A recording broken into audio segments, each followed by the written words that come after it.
Good morning, my dear students. I am Kunal sir. You are most welcome to my YouTube channel in KK Education Hub. Last class में मैंने बताया था आपको medieval history of India के बारे में बताया था। दिल्ली सल्तनत काल के शासकों का काल अनुक्रम क्या था, उनके शासन करने का सीरीज क्या था। तो चलो मैं एक बार फिर से उसी चैप्टर को, उसी टॉपिक्स को रिपीट कर रहा हूं। आप लोग देखो, कीप इट अप। दिल्ली सल्तनत, दिल्ली सल्तनत। चलो भाई, मैंने बताया था गुल किले तुमसे, गुल किले तुमसे लो। चलो भाई, दिल्ली सल्तनत काल के पहला ये, दूसरा ये, तीसरा ये, चौथा ये, पांचवा ये गुलाम वंश। गुलाम वंश के, इसको मैं गुलाम वंश बोलूंगा। गुलाम वंश आपको मैंने पहले लिखा दिया, फिर से लिखा दे रहा हूं। खिलजी वंश, खिलजी वंश, तुगलक वंश, तुगलक वंश, और ये रहा सैयद वंश, सैयद वंश। ये रहा आपका लोधी वंश,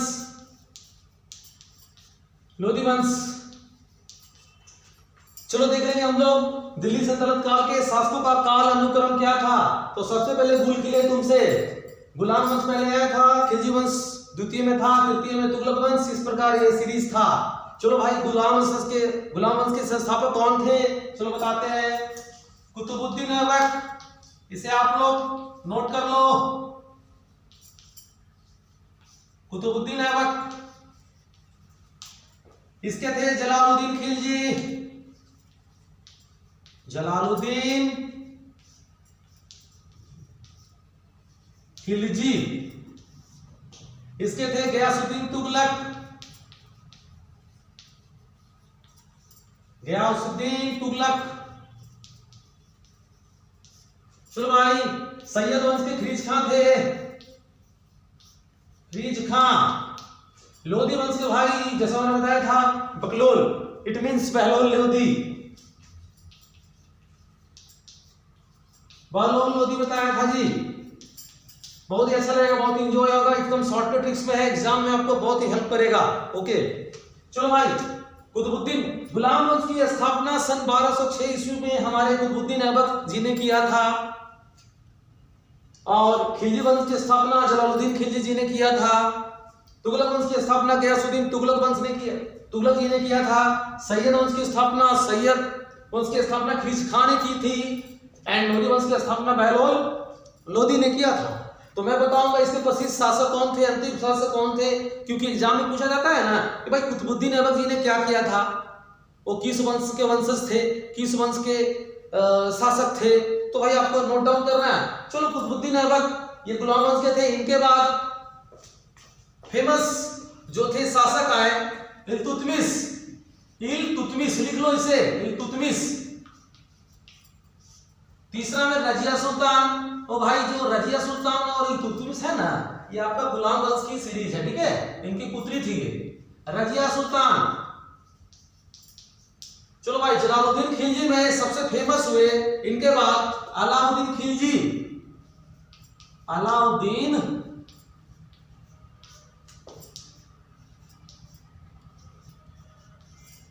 खिलजी। चलो भाई, तुगलक वंश में गयासुद्दीन तुगलक थे। उनके बाद मोहम्मद बिन तुगलक आए, मोहम्मद बिन तुगलक। और खरीज खां ही थे, कोई दिक्कत नहीं है, ये ज्यादा फेमस भी नहीं हुए। और बहलोल लोधी के बाद में सिकंदर लोधी आए थे। सिकंदर लोधी बहुत नामी थे, सिकंदर लोधी। और इनके बाद आए थे इब्राहिम लोधी, इब्राहिम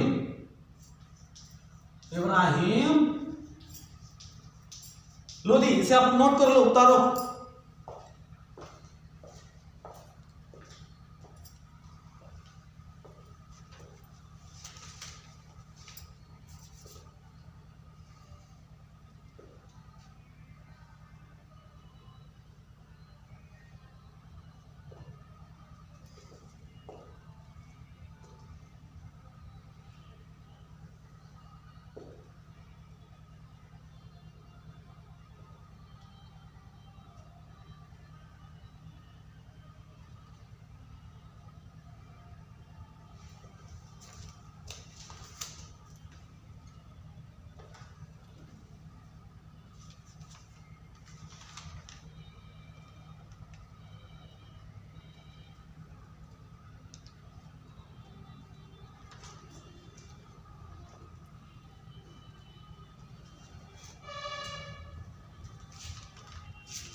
चलो मैं बताता हूँ, अब आप लोग ध्यान दोगे। भाई गुलाम वंश में कुतुबुद्दीन ऐबक जी आए थे। इन्होंने दिल्ली में इन्होंने अपनी राजधानी लाहौर बनाई थी और बहुत ही अच्छे शासक थे, प्रसिद्ध शासक थे। और सन 1210 ईस्वी में चौगान, जिसको हम लोग पोलो बोलते हैं, चौगान खेलते समय घोड़े से गिरकर इनकी मृत्यु हो गई। क्वेश्चन आएगा ना, उनकी मृत्यु कैसे हुई थी कुतुबुद्दीन ऐबक की? पहला काम इन्होंने ये किया। दूसरा किया इन्होंने कुतुब मीनार, दिल्ली की कुतुब मीनार का निर्माण कराने का श्रेय इन्हीं को है, लेकिन पूरा कराने का श्रेय इल्तुतमिश को है। इल्तुतमिश इनके गुलाम थे। ये थे मोहम्मद गोरी के गुलाम कुतुबुद्दीन, और कुतुबुद्दीन जी के गुलाम कौन थे? इल्तुतमिश थे। इन्होंने इक्ता प्रथा चालू की। उसके बाद इन्होंने कुतुब मीनार का निर्माण का श्रेय पूरा कराया। उसके बाद इनकी पुत्री आई रजिया सुल्तान। ये भारत की पहली महिला शासिका थी जो पुरुष की तरह कोट और टोपी पहन के चलती थी और घोड़ा पर घुड़सवार होकर चलती थी। चलो एग्जाम में ही पूछेगा। दूसरा आते हैं भाई खिलजी वंश में जलालुद्दीन खिलजी। उनके बाद सबसे प्रसिद्ध हुए अलाउद्दीन खिलजी। अलाउद्दीन खिलजी बहुत ही प्रसिद्ध शासक थे। इन्होंने क्या क्या इनकी उपलब्धि में बताता हूं। इन्होंने बाजार नियंत्रण प्रणाली की प्रथा की शुरुआत इन्होंने कराई। बाजार नियंत्रण प्रणाली कैसे मार्केटिंग सही से मैनेज होगा, इन्होंने सबसे पहला इन्होंने ही चालू किया प्रथा। उसके बाद घोड़ा दागने की प्रथा इन्होंने ही की। और उसके बाद अमीर खुसरो, जिन्हें हम बोलते हैं हिंद का तोता, इनके दरबार में ही वो शायर थे, कवि थे। अलाउद्दीन, क्वेश्चन आएगा अमीर खुसरो किनके दरबार में थे? तो अमीर खुसरो अलाउद्दीन खिलजी के दरबार में थे। इसे आप लोग देख लो।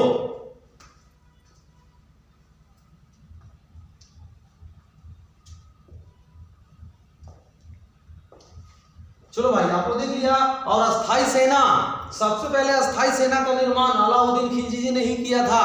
सबसे पहले अस्थाई सेना का निर्माण अलाउद्दीन खिलजी जी ने ही किया था। ओके, मैं आगे बढ़ता हूं। चलो भाई तुगलक, गयासुद्दीन तुगलक के बाद मोहम्मद बिन तुगलक। इनकी नीति बहुत ही खतरनाक थी। ये अपने नीति के कारण इन्हें रक्त पिपासु बोला जाता है। क्वेश्चन आएगा कि रक्त पिपासु किस सुल्तान को बोला जाता है, किस शासक को बोला जाता है? तो आप आंसर देंगे मोहम्मद बिन तुगलक को। ओके, आप इसे नोट डाउन कर लो।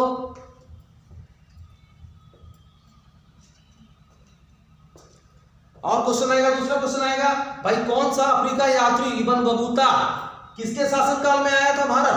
तो भाई मोहम्मद बिन तुगलक के शासनकाल में एक अफ्रीकी यात्री इब्न बतूता 1333 ईस्वी में आया था भारत। इसे नोट डाउन करो। तीसरा, मोहम्मद बिन तुगलक ही ऐसे राजा थे जो हिंदुओं के त्योहार होली में शामिल हुए थे।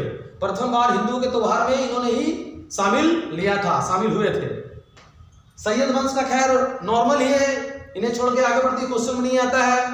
चलो लोधी वंश भाई बहलोल लोधी थे, इनके संस्थापक थे। और इसमें सिकंदर लोधी आए जिन्होंने आगरा शहर की स्थापना की। हमारे सिकंदर लोधी जी ने आगरा शहर की स्थापना की। ठीक है, इसके बाद आए इब्राहिम लोधी।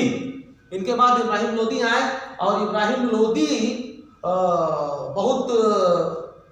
बहुत ही प्रतापी राजा थे, अच्छे राजा थे। और इनकी मृत्यु, क्वेश्चन आएगा इब्राहिम लोधी की मृत्यु कैसे हुई? तो पानीपत के प्रथम युद्ध में 1526 ईस्वी में बाबर और इब्राहिम लोधी का जब युद्ध हो रहा था तो इसमें इब्राहिम लोधी को वीरगति प्राप्त हुआ। ओके, और एक बात मैं आपको और बताना चाहता हूं, कुतुबुद्दीन ऐबक को हम लोग लाख बख्श बोलते हैं, मतलब लाखों का दान देने वाला, और पील बख्श बोलते हैं। आप लोग उसे ध्यान देंगे। ओके, एक बार फिर से देख लो।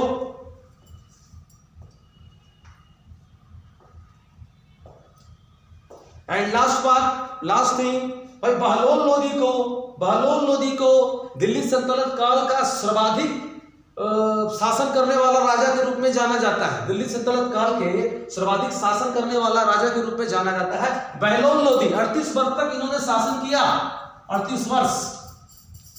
जैसा आप लोग को लगेगा नेक्स्ट क्लास में आएंगे। Thanks for watching.